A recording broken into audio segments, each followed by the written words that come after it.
Hola, mi nombre es Bárbara Arízaga y soy host del podcast Aula Magna.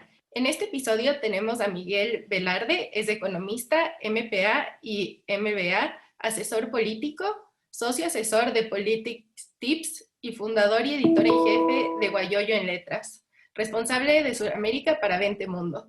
Muchas gracias, Miguel, por estar aquí con nosotros el día de hoy. Muchas gracias a ti, Bárbara, por la invitación. Es un verdadero honor poder compartir con ustedes hoy y con la gran audiencia que sé que siempre ve estos programas. Para comenzar, quería que nos cuentes un poco de ti y qué te inspiró a fundar Guayoyo en Letras. Bueno, Guayoyo en Letras es una revista digital que la fundamos en Caracas, en Venezuela, hace más de 10 años ya.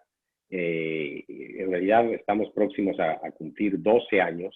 Y lo hicimos en un momento en el que quizá no era tan evidente como es hoy para todo el mundo, pero que nosotros ya vimos que se venía no solamente un proceso político, social difícil para Venezuela, sino también para la libertad de expresión, para la propia libertad de los medios, mucha censura, mucho miedo y autocensura. Entonces vimos que los medios tradicionales estaban cada vez encontrando menos espacio y posibilidad para hacer esa plataforma que refleje lo que tienen que reflejar todos los medios, que es la verdad, la información, etcétera. Y entonces nos enfocamos desde el principio en fundar una revista digital que esté solamente en la web. En ese momento, aquí hago un paréntesis, en ese momento no era tan obvio, porque Twitter estaba recién comenzando, no habían otras redes sociales que ahora se usan mucho, era como una cuesta arriba, pero decidimos hacerlo y apostar a eso porque vimos que los medios tradicionales iban a encontrar en Venezuela, que es donde nace Guayoyo en Letras, muchos obstáculos, y también vimos que la red, el internet, etcétera, era una oportunidad de, como medio, como herramienta para divulgar información, opinión, análisis e investigación como lo hace Guayoyo en Letras. ¿Han tenido alguna crisis? Porque igualmente, aunque uno sea medio independiente, cuando los gobiernos tienen censura, también uno es atacado. Entonces, ¿qué han hecho con la censura? ¿Han presenciado censura desde el gobierno hacia ustedes? Sí, por supuesto. Y como te decía hace un momento, lo primero que uno ve en regímenes como el que se vive en Venezuela, y ya lamentablemente se empiezan a vivir algunas señales parecidas en otros países de la región, lo primero que uno ve es que ellos buscan generar los incentivos, entre comillas, para que uno mismo se autocensure, ya sea por miedo, ya sea por evitar algún tipo de problema, etcétera. Hay muchos, no solo periodistas, sino también economistas, analistas, políticos, que buscan no cruzar una línea, que saben que mientras no lo hagan van a estar cómodos. Y con los medios o periodistas que no logran amedrentar y sí siguen haciendo su trabajo, básicamente, ahí ya se ha visto, y ustedes han debido escuchar y deben seguir, lamentablemente, viendo muchísimas noticias de persecución básicamente frontal contra esa gente, y en medios incluso digitales, como lo es nuestra revista, y muchos portales que después agarraron mucha notoriedad en Venezuela, ya se ve también claramente que hay incluso intención de tumbar las páginas, de hackearlas, de alguna manera. Hay muchísimas, o sea, los portales web de noticias más vistos en Venezuela hoy no pueden ser vistos en Venezuela porque están bloqueadas sus direcciones. Hay que buscar maneras alternas de bajar algo a tu computadora para poder verlas, etcétera. Pero obviamente en la estrategia es siempre poner obstáculos o temores que hagan el trabajo periodístico cada vez más difícil en ese país.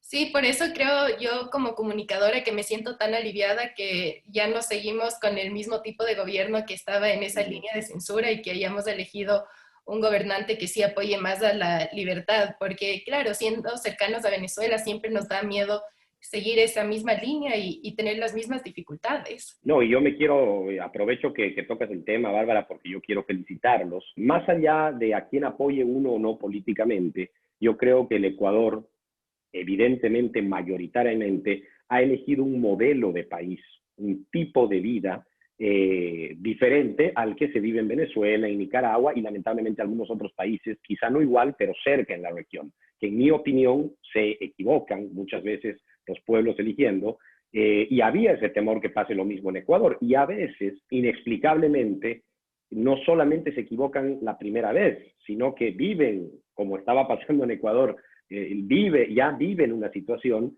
y por uno u otro motivo después de haberla dejado vuelven. Bueno, ha pasado en Argentina, ha pasado en Bolivia, hay ejemplos sobre eso.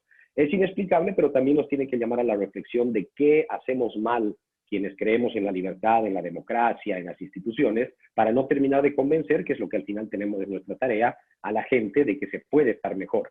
Creo que en este caso el Ecuador nos sirve de ejemplo a todos los países de la región, porque lo han hecho bien y nosotros confiamos y esperamos que el nuevo gobierno, pero de nuevo, repito, más allá del nuevo presidente y su equipo, a los cuales yo creo que tienen todas las herramientas para hacer algo realmente importante, pero más allá de eso, creo que la sociedad ecuatoriana está en un momento interesante, de una conciencia realmente grande de que se puede estar mejor, y bueno, esperemos que en este caso Ecuador, a diferencia de Argentina u otros países en el tiempo reciente, no desperdicien esta gran oportunidad que tienen. Sí, definitivamente. Yo creo que aunque Guillermo Lasso tiene una época muy complicada porque afrontar una pandemia y también 14 años de correísmo no es una situación fácil para ningún presidente. Me siento en confianza porque sé que él ha estado preparando su plan de gobierno 11 años, entonces es la mejor persona que pudimos haber elegido como presidente. Sí, así es, totalmente de acuerdo. Y ahí tú tocas un tema muy importante, y es que Guillermo Lasso no es un presidente cuya candidatura aparece en 3 meses y ahora está buscando con quién hacer y qué hacer en el gobierno. Es un proyecto que viene madurando, que incluso ha sufrido tropezones en el pasado, y que una de sus grandes virtudes ha sido persistir, aprender, profundizar y trabajar su propuesta, porque al final la visión de Guillermo Lasso no es algo completamente nuevo en él, o sea, se la ha presentado al Ecuador desde hace varios años. Lo que pasa es que, y es la misma visión que él le presenta al Ecuador, lo cual yo soy economista de profesión y yo rescato mucho eso, porque muchas veces en nuestros países existe hasta el complejo de plantear algunas ideas como la libertad en el mercado, como la meritocracia, como la competencia, etcétera, que a veces hay hasta timidez de gente que yo sé que piensa como nosotros, pero que dice nuestros países a veces no lo van a entender. Creo que Guillermo ha demostrado de que si uno cree en ciertos valores y tiene ciertas convicciones, lo mejor que puede hacer es ver la mejor manera de venderlas, entre comillas, a la sociedad. Y si lo haces bien, nuestros países yo creo que tienen la suficiente madurez y la suficiente experiencia para entenderlas, ¿no? Sí, definitivamente. Y ahorita cambiándote un poquito de tema, eres coautor de 5 reflexiones sobre el libre comercio. Mientras investigabas este libro o durante tu vida, ¿crees que existen casos de que el libre comercio ha hecho daño a países? Bueno, sí, soy coautor, he tenido la oportunidad de, junto a otras personas a las cuales yo admiro mucho, escribir este libro, que básicamente, más allá de las libertades económicas y libertades de todo tipo que nosotros defendemos siempre, este libro se enfoca más en los beneficios o no del libre comercio, ¿no? Y bueno, el libre comercio claramente, como cualquier tipo de competencia realmente abierta, realmente justa, puede tener, si quieres, ciertas debilidades, si es que el punto de partida es muy diferente entre quienes compiten. Y en el caso del libre comercio, siempre puede haber alguna dificultad si es que hay países que tienen menos capacidad de competir con otros, ya sea por su tamaño, ya sea por su músculo económico, e incluso por el tipo de sociedad que representan. Y en esto me refiero a que incluso en la región hay países que tienen niveles de educación, niveles tecnológicos, herramientas, etcétera, bastante más avanzados que otros países. Entonces, obviamente aquí el objetivo, ya sea en el comercio o en la economía en general, no puede ser que todos sean iguales, porque siempre terminan siendo todos iguales para abajo, ¿no? Se iguala hacia abajo. Lo que hay que buscar más bien es generar, igual en la economía como en el comercio, la mayor cantidad de oportunidades para que todas las personas o todos los países puedan ver la mejor manera de aprovecharlas y, con base en eso, luego competir. Lo que estamos viendo, Bárbara, y han debido ver las muy recientes noticias sobre el Mercosur, por ejemplo, es que ir contra las libertades, incluso en el comercio y en la economía, es ir contra la naturaleza del ser humano. Y tarde o temprano eso termina mal, por mucho control que le quieras poner. lo estamos viendo en comercio, lo estamos viendo en la economía en general, lo estamos viendo hasta con la pandemia y los problemas con las vacunas, etcétera, y al final todo termina en lo mismo, que es la libertad. Tarde o temprano termina en lo mismo. Lo que pasa es que mientras más se atrasen ciertas cosas y nuestros países ya están muy tarde para muchas cosas, el perjuicio es mayor, ¿no? Y se mide lamentablemente en generaciones de pobreza. Sí, definitivamente. Y ahora quería preguntarte un poco de tu charla que diste recientemente, que es de criptomonedas y libertad.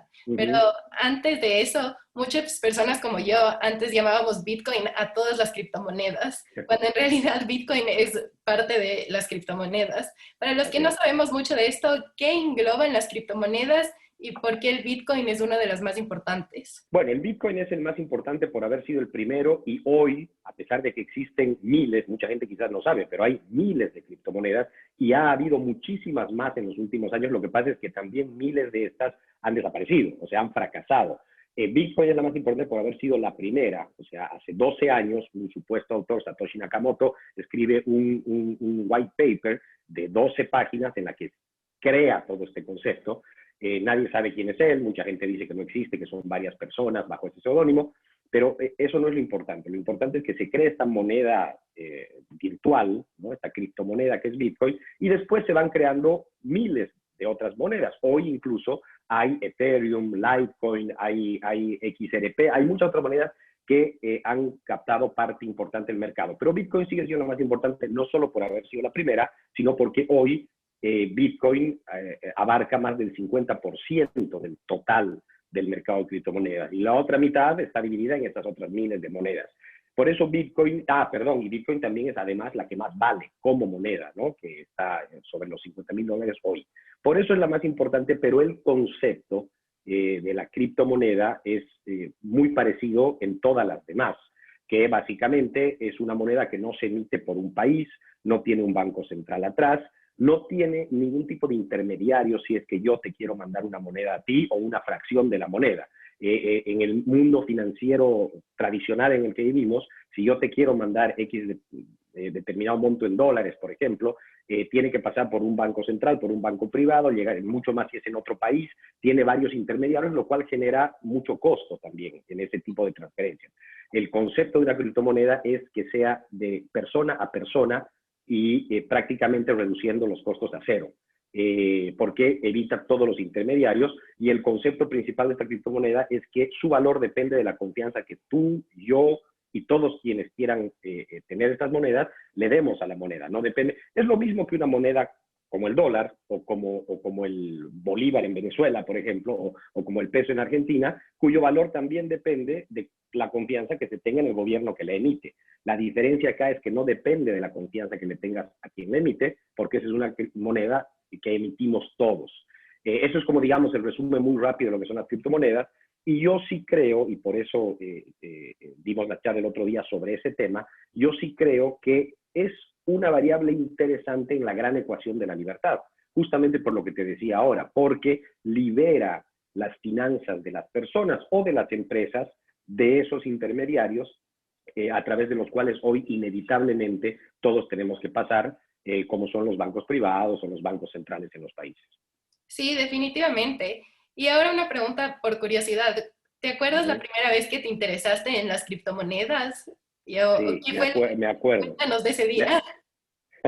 No me acuerdo el día ni el momento exacto, pero además sí quiero decir que el momento que me interesé, las primeras veces en ver esto, era en 2013-2014, cuando esta moneda valía más o menos entre $500 y $600. Pero no solo eso, sino que como es muy volátil, sigue siendo volátil hoy, pero en ese momento era muy volátil y pasaba de valer $600 a $200 y al día siguiente 400. Y la verdad es que hoy que lo pienso, siendo economista, como te decía, no entiendo por qué fue tanto mi interés en ese momento. No creo que haya sido por mi profesión, sino más bien por mi ideología, que es liberalismo político, porque en ese momento el 95% de la gente que estaba interesada y metiéndose en esto eran estos genios de la computación, de la programación, que tenían la capacidad de entender mucho mejor de qué se trataba esto. Yo tengo que admitir que yo al principio, después con el paso del tiempo sí, pero al principio no entendía tan bien lo importante que era esto, pero me parecía y me sigue pareciendo hoy, que era una herramienta interesante que apoyaba a el tipo de mundo libre, liberal, en el que uno creía desde ese momento. Aquí aprovecho para comentarte algo que no te comenté en la última pregunta, que es que más allá de las monedas, el verdadero valor de esto es el sistema, la tecnología sobre la que existe, que se llama blockchain, ¿no? Que es una cadena de bloques, que es para mí la verdadera revolución, porque no solamente sirve para una moneda virtual, sirve también y va a servir cada vez más para temas de comunicación, pero también puede servir para mejores democracias, para mayor transparencia en los gobiernos, porque es un sistema tecnológico donde toda la información está puesta por todo el mundo, es fiscalizada por todo el mundo y está disponible para todo el mundo. Yo creo que esa sí es una verdadera revolución que hoy por hoy, de la cual hoy por hoy se están beneficiando las monedas virtuales, pero creo que en el mediano corto plazo puede también tener un impacto importante en la forma en la que vivimos. Sí, y de aquí viene mi próxima pregunta. ¿Cómo se relacionan las criptomonedas con la inestabilidad política? Bueno, y aquí hay que ser justo también, hay quienes critican, y algunas críticas son ciertas, por lo menos en parte, a las criptomonedas hoy. Entre ellas está, por ejemplo, voy a comenzar por algo que quizás no tiene que ver con tu pregunta directamente, pero es una realidad, que es que la generación de estas monedas, que se llama minar, el mining, que es básicamente muy rápidamente explicado en este white paper original hace 12 años, lo plantea así, que es que computadoras muy potentes están permanentemente tratando de resolver complejos problemas matemáticos, y cada vez que una computadora resuelve un problema, se crea una moneda. Hay un límite de 21 millones de bitcoins que van a existir, y hoy ya se han creado más de 18 millones, o sea, no quedan muchas más. Eso también a diferencia de las monedas tradicionales, porque las monedas tradicionales, hasta la más fuerte como el dólar, puede emitirse más. Creo que lo vamos a ver pronto, además, en Estados Unidos. Y eso le quita valor a la moneda. Bitcoin sabemos, y por eso muchos lo comparan más con el oro que con una moneda, sabemos que es una reserva de valor también, porque hay un límite y después de ese límite no van a poder existir más. Volviendo a tu pregunta, entonces, sin embargo, esa creación de las Bitcoins consume mucha energía, porque son computadoras que están permanentemente trabajando. Hoy consume más energía que Argentina, la creación de Bitcoin, que es el 10º país de mayor consumo de energía, y hoy consume más que Argentina. Entonces, bueno, al mismo tiempo se está tratando de que estas computadoras usen energías renovables, que vean la forma de consumir menos, y además, lo que te decía hace un momento, igual va a llegar un día en el que ya no van a funcionar más, porque ya vas a llegar al tope de las monedas. Esa es una de las críticas. La otra, que ya tiene que ver directamente con tu pregunta, la otra es que se acusa de que, como este es un tema anónimo, es un tema donde directamente las personas pueden hacer estas transferencias, no hay intermediarios que las fiscalicen, se ha acusado de que se usa mucho esto para cosas ilegales: narcotráfico, terrorismo, que es una de las cosas que puede poner en peligro los países, los gobiernos y la democracia, y otro tipo de actividades ilegales. Si bien es cierto, como también es cierto que un porcentaje importante de dólares se utiliza para actividades ilegales, y se ha utilizado siempre, la realidad es que mientras más se acepte, porque el Bitcoin y las criptomonedas han pasado desde ignorarlas, hasta hace no muchos años, no, es una burbuja que va a explotar en cualquier momento, hasta después el segundo nivel, que es criticarlas, que es lo que está pasando ahora, que tiene este problema y este otro, hasta yo creo que inevitablemente llegar al tercer nivel, que va a ser aceptarlas y ver cómo regularlas o cómo convivir mejor con ellas. Entonces, cuando eso pase y los gobiernos se den cuenta de que esto es una realidad, que no necesariamente tienen que adoptar, pero por lo menos tienen que aceptar y ver cómo se convive con eso, yo creo que ahí sí va a haber alguna manera también de que se generen ciertas, no voy a decir regulaciones, pero por lo menos reglas, ¿no?, que hagan que se minimicen los riesgos de las criptomonedas, entre ellos que puedan, por ejemplo, desestabilizar gobiernos o países, ¿no?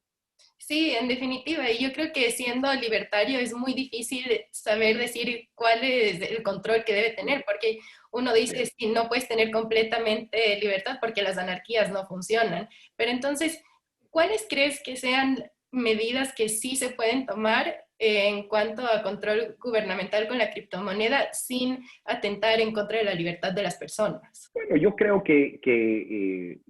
y esto también es un debate permanente que se da. Al final, Bitcoin o las criptomonedas no son absolutamente anónimas. Y eso es, por ejemplo, un mito que hay que desmontar. O sea, si bien no está tu nombre y tu apellido como en una cuenta de banco, si yo te transfiero a ti, llega a una cuenta con tu nombre y tu apellido, sí existen códigos, y esos son los códigos que te digo que están en la cadena de bloques, en el blockchain, que no solamente lo sabemos nosotros, sino que están a la vista de todo el mundo, a través de los cuales se puede rastrear todas las transacciones por las que ha atravesado esa moneda desde su creación al ser minada. Entonces, de alguna manera, tiene que haber alguna, quizás supervisar o monitorear por dónde han pasado estas monedas para evitar que terminen en una transacción que termine en algo ilegal. Porque al final, como tú bien dices, o sea, lo último que queremos es terminar en una anarquía.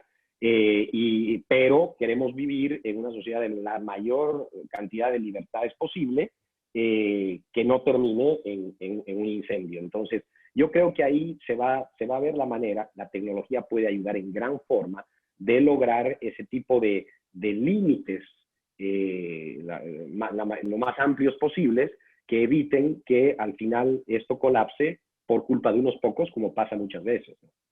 Sí, bueno, no muchas personas, pero he escuchado personas decir que ellos invirtieron en Bitcoin cuando recién se creó y porque o se olvidaron claves o por ciertas razones perdieron toda la plata. ¿Qué tan verdad es esto y qué tan comúnmente pasa? Bueno, no sé cuán común sea, pero cada vez, mientras más famoso se ha vuelto Bitcoin en los últimos meses, cada vez aparecen más historias de este tipo, desde las 2 pizzas más caras de la historia, por las cuales alguien pagó hace, creo que 8 o 9 años, 10,000 Bitcoins. Fue la primera transacción registrada de la Bitcoin usada como una moneda, como un medio de compra, que hoy creo que costarían algo así como 50 y tantos millones de dólares, las 2 pizzas que pidieron en ese momento. Hasta historias de gente, porque Bitcoin hay 2 maneras de guardarla. Puedes tener una billetera virtual, los wallets que se llaman, que mucha gente tampoco le gusta eso porque también hay historias de hackeos a estas empresas de billeteras virtuales y robos a dinero, a las monedas de millones de personas. Pero bueno, hoy por hoy también eso es tan probable como que hackeen una cuenta de un banco y te roben la plata que tienes en un banco. O sea, ya la seguridad ha mejorado en eso. Puede pasar, pero no es tan probable. Y también hay historias como la que tú cuentas. La otra forma de guardar monedas virtuales es en unas tipo pendrives, que son una cosa especial para eso, que guardan el código de tu moneda y tú ya no la tienes en el mundo virtual, sino la tienes físicamente en tu pendrive. Pero claro, son pendrives que tienen un código de acceso, unas cosas para asegurarse que solo tú las tengas. Y hay gente que como al principio tenía 10,000 monedas que valían $20, pusieron ahí, lo dejaron y pasaron los años y hoy no encuentran el pendrive o se han olvidado el código de acceso, y son historias que cada vez están conociendo más y seguramente hacen sufrir a mucha gente. Para personas que son nuevas o inexpertas en esto de acá, ¿cuáles son las fuentes que les puedes recomendar para que se eduquen más sobre las criptomonedas? Hay algunas portales de noticias o revistas digitales también muy interesantes que yo leo diariamente. Entre ellas están coindesk.com, está también bitcoinmagazine.com y hay otra que se llama cryptonews.com. O sea, Crypto News es un portal de noticias sobre criptomonedas que todos los días te va dando noticias actuales sobre lo que está pasando en el mundo de las criptomonedas. Mientras que CoinDesk y Bitcoin Magazine son más revistas que tienen artículos o entrevistas en video, etcétera, que son más sobre, ¿no?, la filosofía, el análisis, las cosas no tan del día, sino más amplias y grandes sobre el mundo de las criptomonedas. Creo que ahí uno puede aprender mucho, y también en las redes sociales, en Twitter, por ejemplo, hay gente y cuentas muy interesantes, muchas cada vez más. A 2 de los grandes inversores hoy, grandes digo porque son muy importantes, que han puesto dinero en Bitcoin, se llaman Michael Saylor, es uno, que es el CEO de MicroStrategy, que es un fondo de inversión que apuesta muy fuerte en Bitcoin. Y el otro se llama Mike Novogratz, que también es un inversor en el mundo de las criptomonedas. Además, obviamente, de Elon Musk, de Tesla, del CEO de PayPal, pero ellos no son tan activos en el tema de criptomonedas. Los 2 primeros sí vale la pena seguirlos y leerlos. Como última pregunta, quería preguntarte, ¿cuál crees que sea el futuro de las criptomonedas? ¿Crees que el dinero que conocemos ahora como billetes se va a eliminar y cada vez vamos a ir más hacia las criptomonedas, o va a ser un sistema medio igual al que tenemos ahora? Es difícil saber, sobre todo en el corto plazo. Yo creo que inevitablemente, primero, las criptomonedas llegaron para quedarse, y yo creo que resistirse a ellas es como quien en su momento se hubiera resistido al Internet, por ejemplo, ¿no? Y creo que es una realidad. Creo que a veces el futuro se adelanta, que es lo que muchas veces hemos visto que ha ocurrido, y creo que resistirse a eso de nuevo es perder el tiempo. Tarde o temprano el mundo va a ir hacia ahí. ¿Cuán rápido las criptomonedas van a reemplazar nuestras monedas? Eso es difícil saber también, porque tiene mucho más que ver solamente con lo monetario, con lo financiero, con lo económico. No estamos hablando de política, estamos hablando de cultura, de tradición. Yo creo que va a venir un tiempo importante en el que van a convivir tanto las monedas virtuales como las monedas tradicionales de cada país. Las virtuales facilitarán muchas cosas, las tradicionales servirán para que las economías de cada país sean estables por un tiempo más. Creo que a corto plazo las Bitcoin y las criptomonedas van a ser, antes que un medio de transacción, antes que una moneda, una reserva de valor. O sea, la gente va a poner su dinero ahí porque va a preferir tener Bitcoins antes que dólares, que euros, o que pesos argentinos, o que bolívares venezolanos, para evitar que pierdan su valor, porque la inflación es alta, porque la desconfianza en nuestras monedas tradicionales cada vez es mayor también, porque la inestabilidad política de nuestros países hace que se crea también menos en nuestras monedas. Entonces mucha más gente va a ir teniendo Bitcoins, no para usarla para comprarse un café ese día, sino para ahorrar y para guardar.